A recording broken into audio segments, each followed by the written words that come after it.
મૌધામાં તારીખ 1/4/2025 રોજ બપોરના સમયે 2,13,000 ટોટલ મુદ્દામાલની લૂંટ થયેલ હતી અને ફરિયાદી પોતે પતિ પત્ની રહેતા હતા. બપોરના સમયે ચાકુની અણીએ લૂંટ કરવામાં આવેલી હતી અને મૌધા પોલીસ દ્વારા તાત્કાલિક પાંચે પાંચ આરોપીની અટક કરવામાં આવેલ હતી અને નામદાર કોર્ટમાં રજૂ કરતા દિન 2ના રિમાન્ડ મળેલા હતા.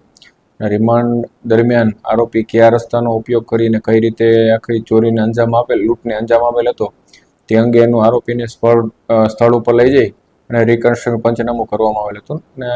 રિમાન્ડ પૂરા